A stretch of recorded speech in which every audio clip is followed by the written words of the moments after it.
Thanks for all of you for coming to watch me present to you about passive-aggressive behavior in SRE. So the title of this talk was inspired by a book called The Angry Smile.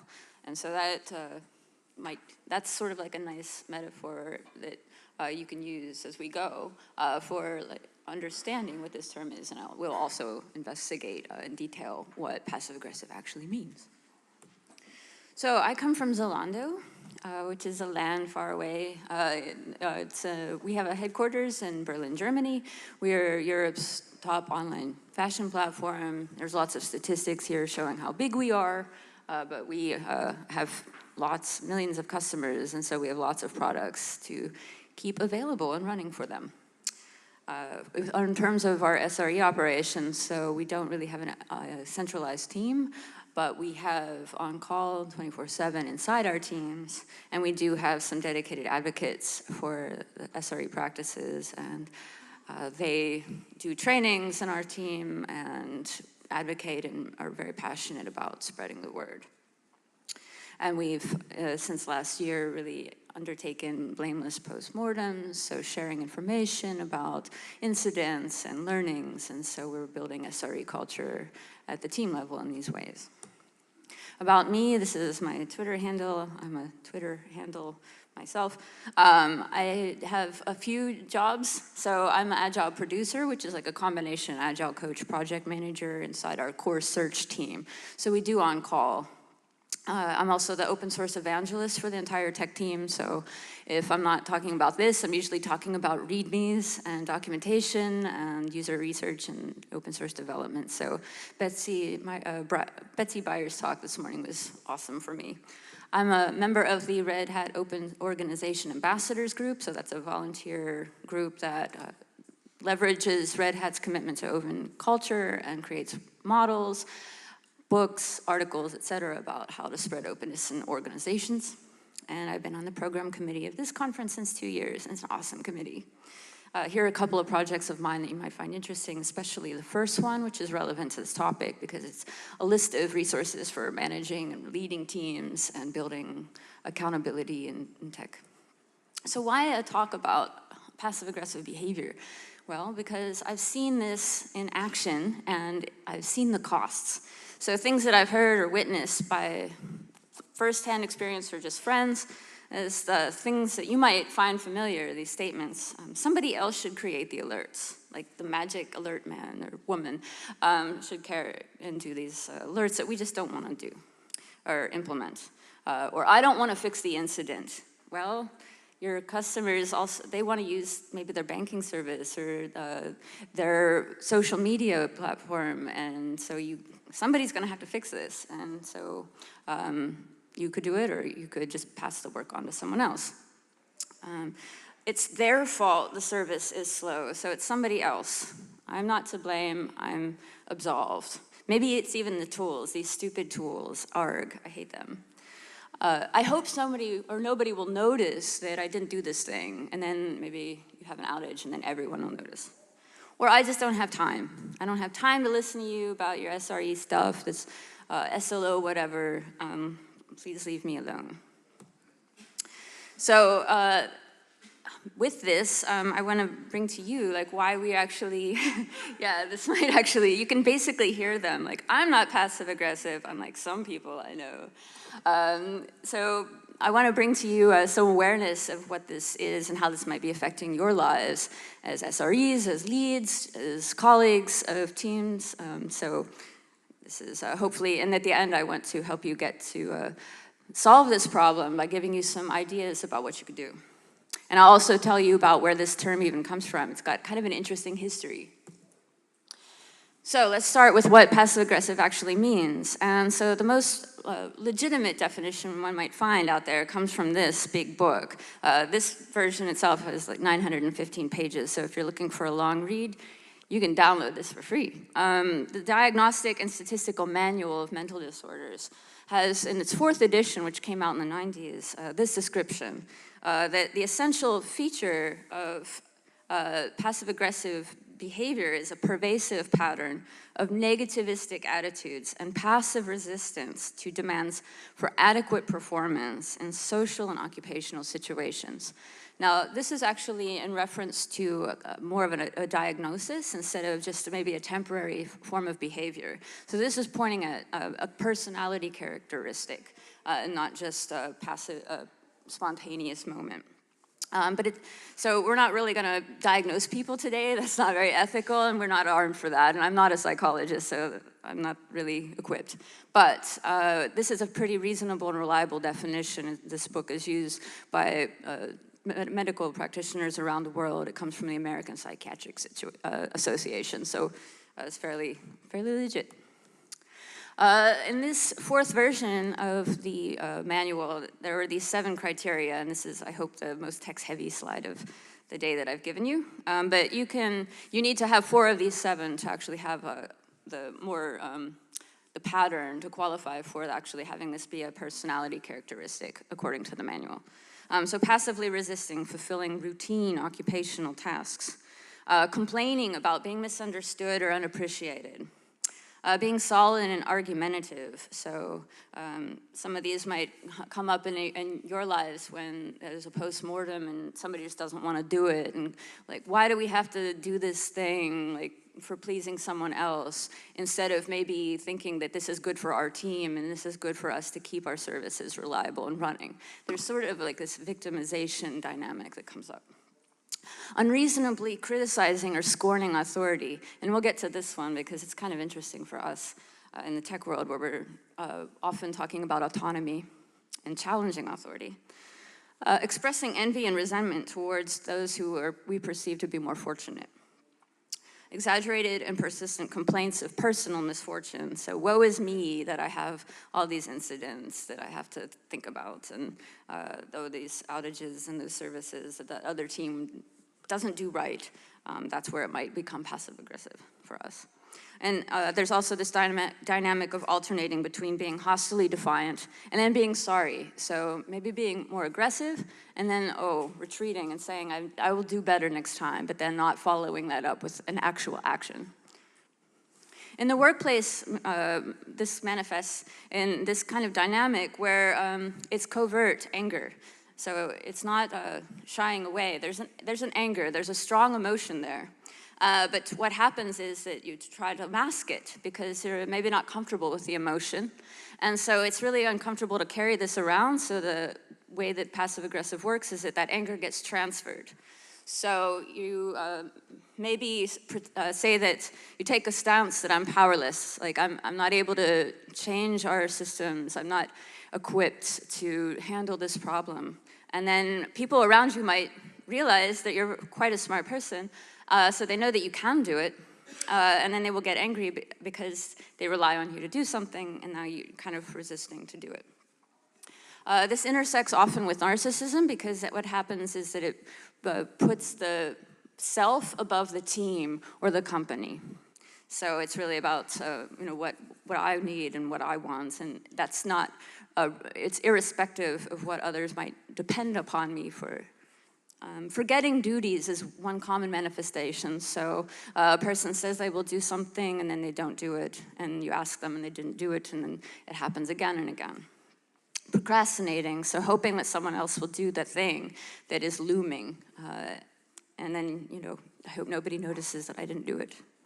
Avoiding, also being stubborn, blaming the tool, the boss, the team, and even sabotaging success, including one's own. Because all of these delay tactics and being avoidant will mean that things don't get done, and then maybe things will actually break. So I want to make sure that we understand what this is not.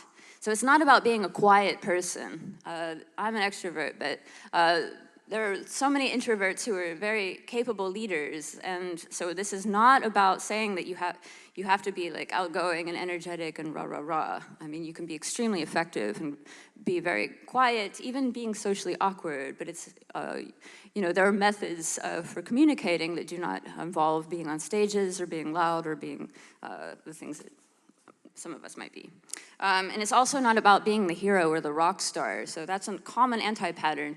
You're not supposed to be like rushing in and saving the day. You know, look, here we did it. And, because that's also going to be corrosive for the team if it becomes that you're special and the rest of the team is not. And it's not these things. So passive-aggressive is a combination of two of these things. Aggressiveness. So in a common standard aggression, it would be yelling, bullying, all caps emails, really overt control. Being passive, on the other hand, is being a doormat, apologizing for existing, giving up, not caring, just taking orders, not really challenging or contributing a unique perspective to the team. And being assertive, which is really where we want to be, and which I believe many SREs really encapsulate this personality trait. Being assertive means being clear, direct, honest, engaged, caring, and being empathetic and owning the work. So passive-aggressive is really about some of these stories. Here's some really real-life examples in the field, so that are relevant to our SRE context. So one story is that a colleague of mine had an experience where we'll call them Assertive Alice. Assertive Alice told a service owner, hey, this service has an alert and there's an outage coming up. And the service owner says, well, there's no way that these things could be related because my gut just tells me so. So this is where you see that narcissism in action, because this gut, if there's no evidence supporting the gut, then you're basically saying to others, you just must trust that I have this magical knowledge that this is not so. What happened is that the person ignored Assertive Alice and then the gut was wrong. So big surprise. It also manifests in these. So here's, maybe you've heard the one about the product owner who says, I'm not fit or meant to define SLOs. Like, I just can't do it. I don't know. There's also the leads who ask for help multiple times and never take an action. Or the customer impact doesn't exist in my domain. We thought your domain was the company, but there's a special section for you where whatever you're doing doesn't affect the customer. Okay, cool. This story, so a friend who had this is like still affected years later. Even the emotions could come out over LinkedIn. This person is clearly traumatized. Basically, there was one member of their team who was like, I just don't trust you. You don't know what I know, so I'm gonna hoard all these passwords to really critical systems and pieces of infrastructure. And then I'm gonna go on vacation, and then what happens is there's an outage and nobody has access to these and they can't fix it, and then they feel terrible because they want to, and it's just a disaster.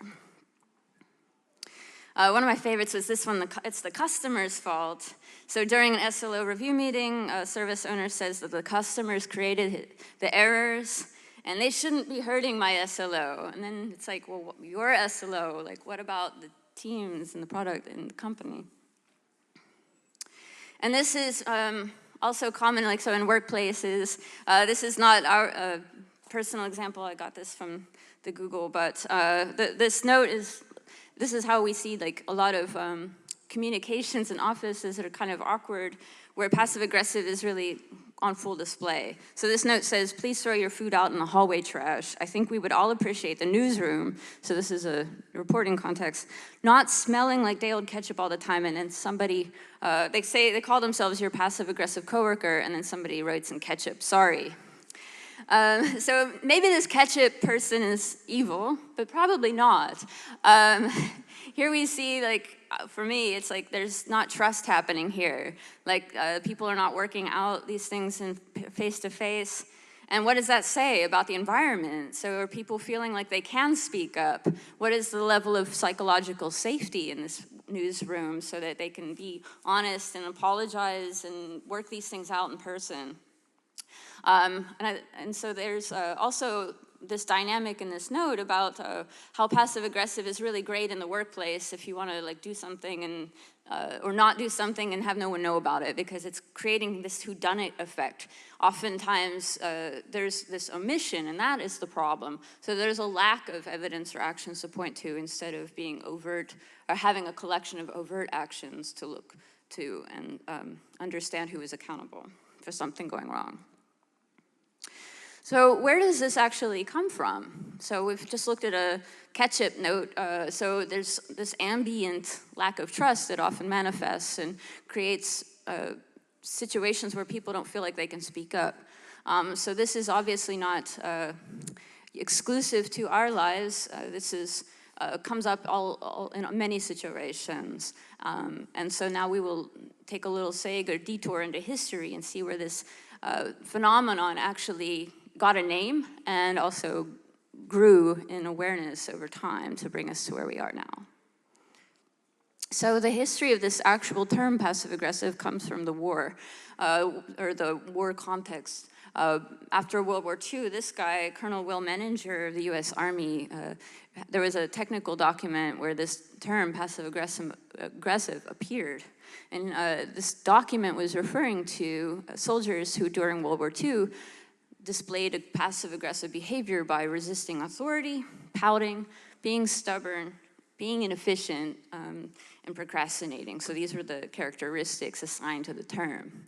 Now you might say that maybe they didn't want to be at war, maybe they didn't die, maybe their feelings were justified. But in any case, folks like Colonel Menninger really care about the teams working together and soldiers being prepared to do battle so that the whole team or squad or unit doesn't die. After World War II, and this term gained some traction, the DSM started to come out. So the first edition was in 1952. And that edition actually described passive-aggressive behavior in 3 stages. So it took elements, there were 3 types. There were aspects of the passive side, aspects of the aggressive side, and a 3rd type. It was kind of a mix. And this was a little complicated, so the 2nd edition merged the 2, and that's how we got passive-aggressive. By the 3rd edition, it was already a controversial term because meanwhile, the psychiatric and psychological communities started to expand this term so that it started to maybe even create or apply a diagnosis to behaviors like complaining about your boss or complaining about your job. So this is pathologizing these behaviors. And I've listed some researchers who have done work on this history and some topics. So that's where this knowledge comes from their research papers. And if you want the links to those, I'm happy to give them to you after the talk. But one in particular, Christopher Lane, who is a professor at Northwestern University in Chicago, who I reached out to and asked if I could use his research, and he said nobody from the tech community had ever asked this to him, like, you know, because he's done a lot of work on passive-aggressive behavior, so I thought that was kind of interesting. But he cited the use of the term diagnostic bracket creep to describe this growth of this term. And what it means and what kinds of behaviors could be assigned to it. And when you're starting to talk about a diagnosis being attached to that, it can get a little dicey. While the community, the medical community, was talking about this topic, so did the rest of humanity. So this term passive-aggressive started popping up in popular culture, in books. With the growth of the internet, you now have psychology websites where you can read articles about it. So that's, you can make memes about it, and we've seen them. So this is how the term has actually grown in awareness.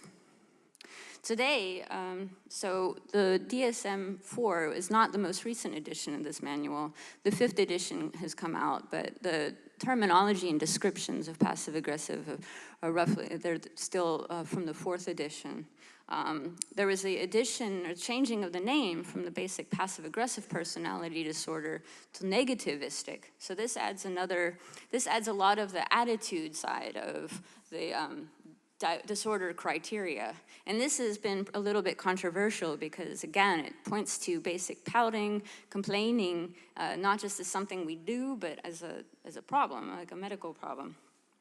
So there's been enough controversy over that the passive-aggressive term and disorder is in the appendix now, so it's now relegated for further study.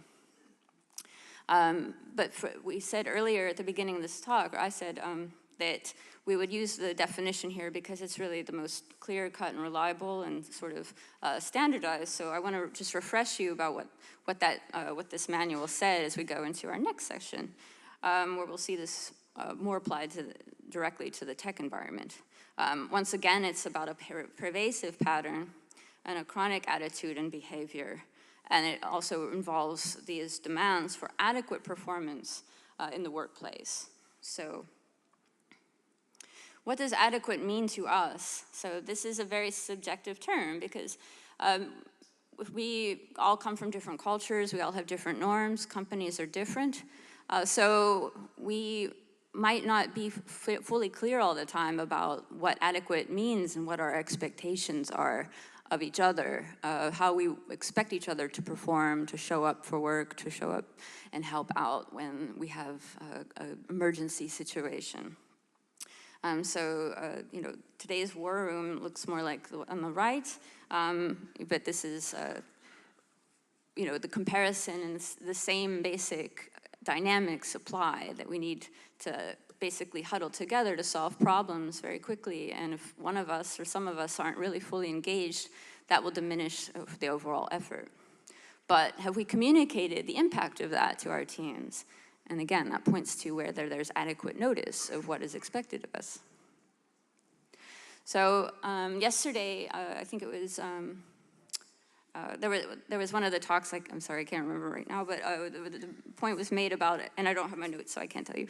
But one of the points was made about how expectation misalignment can cause problems for us, because if the team doesn't have time or headspace to think about a bigger strategy, then they might try to do something in the interim that doesn't fully apply or take the team, the system to where it needs to be fully reliable in a more long-term way.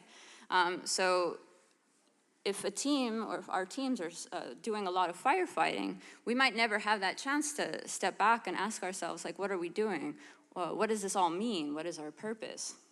And in the tech environment, this can be tricky because, as I've put here, Daniel Pink's book, Drive, which talks about autonomy, mastery, and purpose as motivating factors for people in workplaces. You know, we use this book at Zalando. We've talked about it and based our management strategy around it.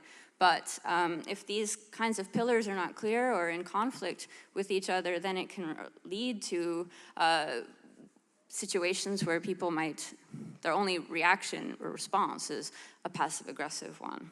So there's, in the research, a connection to autonomy is actually being sometimes a driving force in being passive-aggressive. And how this happens is that if somebody is really valuing their autonomy and they feel threatened that it will be taken away from them, they become very sensitive to that and might then act out by resisting or being stubborn or complaining. Also, if there's some sort of dynamic where if you say there's a flat hierarchy, which is common in technology, they might respond, well, you know, then why do we have managers and bosses? We're all equal, correct? And so there's a little bit of a mismatch there, and maybe in meanings. So you might respond to something like that and say, but the team is one, and we're all here for the same goal, to provide a product and a great customer experience. But if that's not fully translated or transmitted, and if there are signs in the environment that it's not actually true, then you will end up perhaps with somebody really clinging onto their autonomies, the first and foremost pillar of this. And that can then lead them to take it to an extreme where it's really that, again, that self versus the team versus the company versus the goal. So autonomy should not and does not mean like I do whatever I want. When you get this, and this does happen if you're not very clear about what autonomy means, you might end up with chaos, people not showing up to do what they said, a lack of accountability. And what happens for those who do care and are accountable is that they will often pay for it. So yesterday, Narayan Desai noted that as stress isn't in being paged, which you expect when you're on call, it's the expectation of being paged. and how often you might be paged, and are you going to be paged nightly so that your sleep is not going to happen and your quality of life will suffer. So it's really like, how when we're not showing up and taking care of our systems, how that will actually affect those who are then in the position of caring for us. If we look at the hierarchy of reliability, we can see that this kind of passive-aggressive behavior can have costs at different levels. So at the product and company level, you might lose your customers because you're just down all the time and they can't access you. Then this can translate into your reputation suffering. You might lose people, your best people, because they don't want to work in an environment where everybody's not accountable. Then you might lose opportunities because you can't build features and systems that you need to expand the business. Inside teams, you might lose motivation. The risk will increase because if SLOs become meaningless and applying alerts stop and it's too long for incidents to be resolved, then there's going to be a high risk of lower morale. And also a lot of questions about whether we even are aware of how our systems are performing or how they can perform better. And then people outside of our companies can be affected too, like the families and relationships with us. And then, the sleep too is the biggest one, or most pressing one, because if you haven't had sleep, it's terrible. So what can you do about this? So I'll talk now about some things that you can apply as SREs inside your teams, as leads, and even as a company to bring about a greater awareness of passive-aggressive behavior and hopefully nip it in the bud. So what if, just hypothesizing, we could actually have emotional monitoring systems that would help us to just make a note of when things are going awry in our human systems? Well, we don't have a Grafana dashboard for this, but we do have ourselves. So our observations mean a lot.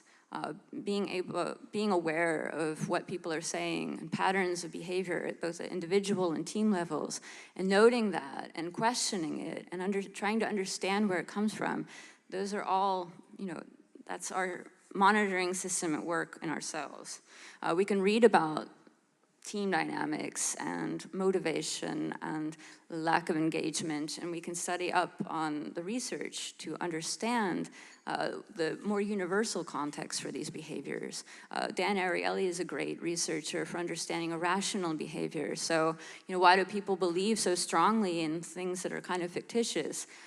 His research examines that and can help you handle somebody who's maybe putting more value on their cognitive biases than actual facts. So there's lots of tools, even in this room, in this conference, that we can leverage to try to get a handle on this. We have the moral authority from the Google SRE book to actually care about these systems. So that can help us if we think about the tremendous responsibility that we have, that it matters, the work we do matters. So there's a nice mandate we can extract from that. To really try to understand these human systems as well as the technical ones. And then also values, so knowing when something really feels okay and when it doesn't. So when one member of that team is really just not participating at all in a war room situation, you have a point there in questioning that and trying to bring a different result. So some of this means maybe troubleshooting emotions. So being an expert, not just of the technical systems, but also the human ones, and investigating why it doesn't work. And I realize that this is time consuming, but you might find that the payoff is worth it. So when I think of somebody who encapsulates this kind of mindset, I think of my colleague Luis, who is also on the program committee with me and with us. He's not here today. I think he's in the ocean diving and looking at fishes. But he is somebody he brought about SRE culture and this mindset to our big company more than anyone. And he continues to train and advocate and guide people towards understanding why they need to think about SRE and take it seriously. So some of the behaviors he demonstrates really make him a great example for others, and he has a lot of respect inside our company. So he's realistic, he's reliable, dependable, he's kind, he's warm, he's friendly. He investigates, he continues to read about the field and gain new learnings, and he circulates those back into the organization. He communicates, so if there's a problem, he's on it. I've seen him fix incidents at a bar, or, you know, we're having a social outing. I mean, he's really dedicated, and even if there are others available to help, he will pitch in to make sure that the resolution is achieved. He's also good at mitigating and mediating conflicts, and really understanding how, you know, the different perspectives might lead to conflicts that one could easily remove with just a bit more understanding. So certain engineering teams might not understand, you know, his point of view, or where more DevOps-y teams are looking for, and he can bring them all together effectively.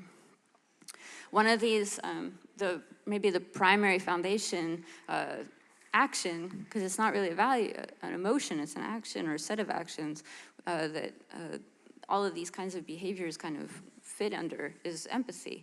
So Andrea Goulet, who is a consultant and a frequent speaker at conferences in the US, has this slide about empathy. She talks a lot about the importance of communication and how it's just as significant as one's code and making sure that we develop great software. But she brings this point about empathy.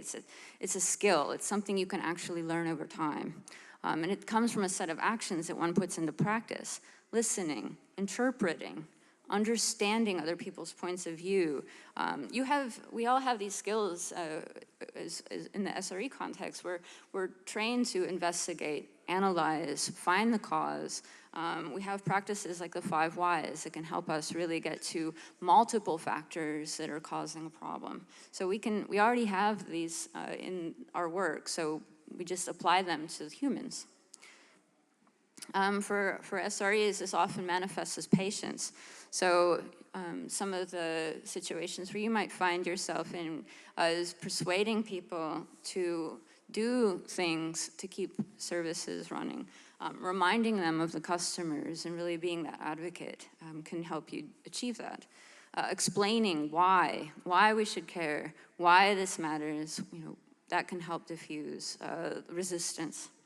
Guiding people to care, so showing them not only how they might benefit from following these practices, but also helping them to set it up, helping facilitate post-mortem meetings in a blameless way if they're not sure how, because they've always blamed each other. I mean, you can show them the alternative, helping them with the SLOs.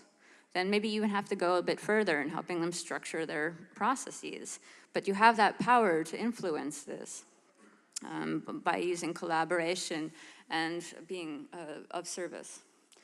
You can get creative, and even like as PagerDuty did, invite the HR and legal teams to understand what happens during an incident, and that brings about new awareness. The value of this work becomes more obvious when others start to see the actual human costs of what happens when incidents happen.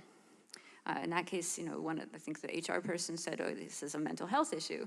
I mean, that's a great win, because then now you have that understanding about why this matters.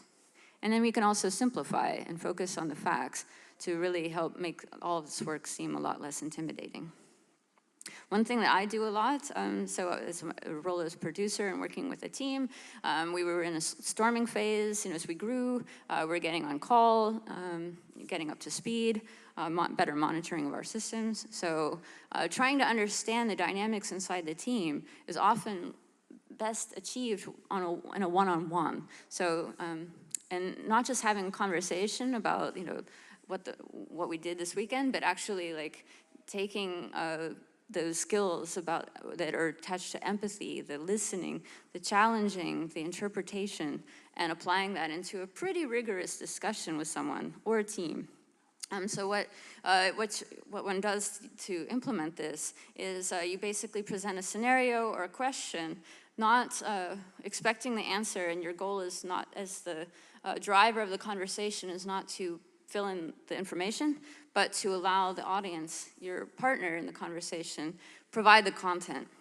And one great way to actually achieve a lot of value out of this is to mind map while they're talking. So you ask them a question and then they give you the answer, and then if it's based on an assumption or emotion or not fully complete in terms of analyzing like all the facts in that particular situation, you can push and prod further and ask them, and then they reveal the answer. So it's the awareness is coming from them, or maybe they aren't aware that they should be considering something, and in that conversation, there's a gap in their awareness, and that will come out during the exchange, and you can write that on the board as well. And then at the end, it's like this person's brain has just been dumped onto a whiteboard. You take a photo, and then you can both analyze for patterns of thinking, assumptions, points of blame, complaints that might be unpacked and resolved by digging further and challenging those instances of complaints and assumptions. But it's a really great way to get inside of someone's head. And also when you have these kinds of one-on-one conversations, it's really good for building trust, getting people to open up. Not everybody will be into it or do it, but it can be fun for the person if you make it safe. It's not a silver bullet, obviously, there are none, but it can be very effective by applying, this very rigorous set of techniques to a conversation. And what I've found is it really can puncture a lot of myths that a team might have about not being able to do something, not being our job. I'm a lone wolf, so I can't work with other people, and then, but what about that time that you did? And so you can have that kind of conversation and really push back on some of these assumptions that might be causing people to act in passive-aggressive ways. Honesty is your shield. So if you're the person who's trying to resolve this kind of behavior on your teams, using honesty will protect you. You can use it to deflect passive-aggressive messages coming at you, and it's really the most effective tool for doing that. Because you might become the target of blame. You might be this person that the passive-aggressive developer team will complain about. So you want to deflect that. So what you don't want to do is enable it. So admitting failure, you can do this when you're honest, and that is a strength that you can project, and that can help other people become more safe as they see you admit where you went wrong. Others might be encouraged to do it. I'm going to go a little fast because I'm running out of time, but with Agile, many of us are doing Agile, so this brings about, this helps us. It provides a structure for diffusing some of these passive-aggressive behaviors. If you have a definition of done in your team, that's a contract with your team. So did you finish the work? And if the team didn't make the contract, they can either get out of it, which is dishonest, or they can work harder, but it brings the focus on the work instead of a feeling that we finished our job. You can apply additional diagnostics, cultured surveys. These probably won't get at the emotions behind why a person acts one way or the other, but it can at least bring about some more data around how the team is operating. Once again, focusing on the team instead of the individual. You want to counteract some of that narcissism and the focus on the self by consistently referring to the team. And so can come from that, especially with retrospectives, we're focusing on the team health, focusing on what happened during an incident or an outage. How did everyone participate? You have to be very careful that it doesn't become like a ganging up situation on the person who might be displaying passive-aggressive behavior, but you can do that with a good facilitation. And leaders and managers can bring about, you have a very important role to play by not enabling these behaviors inside your team, by addressing them head on. If one person is not showing up, it's your duty to examine that. Companies also, I'm almost done, is a company making it openness, a culture of openness where people feel safe to be honest and direct. This is a maturity model from the Red Hat Open Org group. There's 3 levels for a company to measure their openness based around these 5 values. And so companies can use these and other tools to measure how are they creating a feedback culture? Is it safe to to communicate. Google's work on psychological safety offers another matrix for us to examine. The takeaways are that you can do this, you can get this. Just being aware of the fact that passive-aggressive behavior might not mean that a person is passive-aggressive as their nature. It might be situational. They might not like the work, they might not like their company, and they might not feel safe talking about that. So what you can do is either accept it, which sometimes you have to do. You can also try to unpack it and work with the person if you have the time and the skills. But you don't have to succumb to it yourself. Don't enable it yourself by ignoring a person who is displaying passive-aggressive behavior, because it will cost you, your team, your reliability, your SLOs in the end. And remember that people evolve, so maybe a passive-aggressive person today will become a more engaged player tomorrow. And you have a tremendous role to play. You can help facilitate that. So this is me. Thanks a lot. I'm after the break. I'm available for questions.